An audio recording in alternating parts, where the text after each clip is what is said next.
Part 2, please, my dude. Part 2,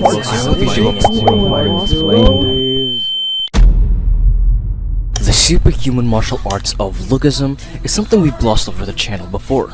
We've covered characters like Daniel Park and his genius software that allows him to copy anything he's encountered, Zach Lee's loathful style turned proud and better through an iron will and way, Eli Zhang's animalistic turned prodigious wild style, and Warren's foreign basics turned absolute machine-like strength. In today's video, we're going to be going over some more fighting styles of Lookism characters, and I'm going to be explaining who they're used by and what their strengths are and so on and so forth. Now with the formalities set, this is Part 2 of Fighting in Lookism Explained.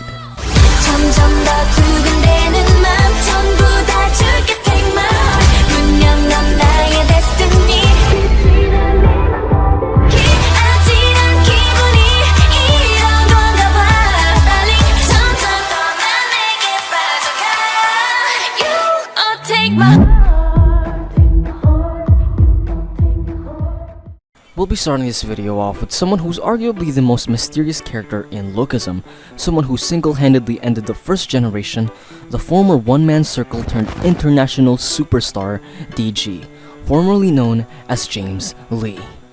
James Lee sports the infamous invisible attacks, a light-footed centric style that focuses more on speed, technique, and evasive maneuvers. In Lookism, this is one of the most rarest fighting styles only being used by James Lee and of course Charles Choi, Gabrion Kim's number 2. With this fighting style, James Lee uses high-speed attacks aimed at the opponent's blind spot to cause quick damage, and in closer situations, James Lee uses his opponent's own momentum to either evade or counterattack. Now, you'd think that such a light-footed style would cause very minimal damage, right? But that's where you're wrong. With achieved mastery and enough controlled animosity, James Lee took down an entire generation of fighters with this style alone, and even conquered iron boxing, which is close to the peak of durability in Lookism. And he even used this style to 1v3 a post-gun trained Daniel, a complete Muay Thai Vasco, and an iron boxing Zach Lee easily. As of now, we haven't seen James Lee go out at all at any point, but I'm sure this style has its signature techniques as well. I hope that in the future, we get to see the full extension of how powerful the style that dominated the first generation really is. Now to cover James Lee's pseudo-rival, Gun Park. Gun Park's fighting skill set is very vast, making him one of the most versatile fighters in all of Lookism. But what makes Gun so special is his physicality, being so well built that he's able to mimic all sorts of styles.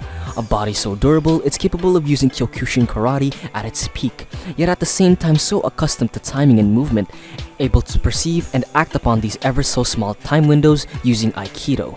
It's said that he's also able to use capoeira, and he's also surprisingly efficient with the use of tonfas. After all, he did teach Eli Zhang how to use the batons. Time and time again, he's proven why he's at the top of the verse, not only through his strength, but his other qualities as well. He's Charles Choi's nurtured genius, meaning that he excels in making smart, strong, and formidable fighters, yet somehow it doesn't matter how strong they are because he will always be stronger. A fighter that's breezed through the upper echelon of the workers, Gun Park is undoubtedly the strongest. It's also stated that he's able to mimic certain types of fighting scenarios, being able to mimic multiple people. With Ultra Instinct at his side, it undoubtedly gives him a power boost, but it's not like he needed any anyway. But essentially, Gun Park's strong points are his incredibly high durability, his techniques, and his versatility. Gun Park is the strongest, and he knows it. Guim, Gun Park's best friend, rival, and life partner. Guim along with Gun Park work under Charles Choi as a bodyguard, and that isn't just a position you could get into. Why do you think there's only 2 of them? Gu is considered a rival to Gun Park, and that isn't just any statement. Considered as a weapon genius, his primary style is utilizing weaponry of any kind, ranging from scimitars to actual chopsticks. He's a versatile fighter in terms of weapons, and his unarmed physicalities are already above average, being able to take hits from Lookism hard hitters like Sinu Han, Johan Song, and Daniel Park, treating it as merely a game. But his real strength comes from when he grabs a katana. Whenever he grabs something even remotely sword-like, he falls into a state akin to something like a trance and begins to ooze bloodlustic aura. According to Tom Lee, he has never trained anyone with the same potential as Gun and Gu, and says that Jun-gu is always messing about, but the time he becomes serious is when he's holding a sword. Like James Lee, we haven't seen too much of his abilities thus far, but being able to fight toe-to-toe with another weapons expert, Jin Chol, using only the tab of a watch, just shows how much of a dark horse Guim really is. Samuel So, Guim's secret friend and former number 2 of Big Deal, and now is the president of the 3rd and 4th affiliate. Samuel So breezed and fought through his opponents with brutality and bloodlust, never stopping until he becomes king. Samuel's street style of fighting has become one of his main force of power to overcome any and all opponents. He's taken down opponents like Jake Kim, Ollie Wang, and Johan Seong all by himself, with the help of self-hatred. In this state, he was able to go toe-to-toe with Big Daniel in the Workers' 4th affiliate arc, and even taking blows to the head. Later down the line, he awakened durability mastery when fighting with Suwon's king Seok-do Wang. It's best to assume that Samuel must have gotten stronger, and being Gu's successor, there's no way he'll let anyone stop him from being king.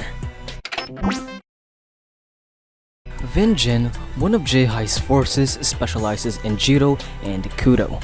Although his recent embarrassment in the last chapter, which I think was well deserved, his strength is nothing to scoff at. Being able to pull trees out of the ground, his grip strength is actually so unbelievably strong, he was able to lift Cheng Yong-ji up from the ground with one hand repeatedly. Being Chun Liang's number 1, he was probably the most powerful character in all of early Lookism, being able to make Fosco buckle his knees.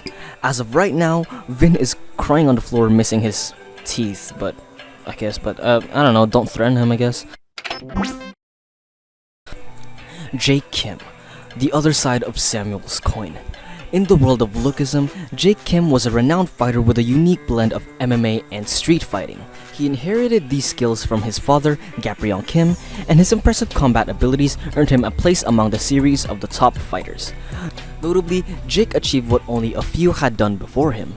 While some argue that Daniel might be faster, Jake's victory over Vasco demonstrated his undeniable prowess. Jake's triumphs didn't only stop there, he also bested Zhao Lang, a fighter on par with Gun in strength, showcasing his mettle in the world of battle. In the Hunt for Big Deal arc, Jake faced a formidable challenge taking on Yu Song and Zhao Lang simultaneously. Despite the odds, he held his own and even adapted to Zhao Lang's fighting style, a testament to his endurance and determination. Jake's resilience was truly remarkable, even surviving a harrowing fall, enduring Zhao Lang's punishing blows, and dealing with Yu Song's destructive force. He pushed forward to protect a Big Deal.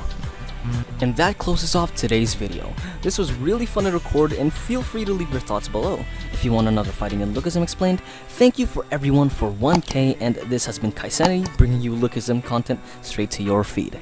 Well, see ya!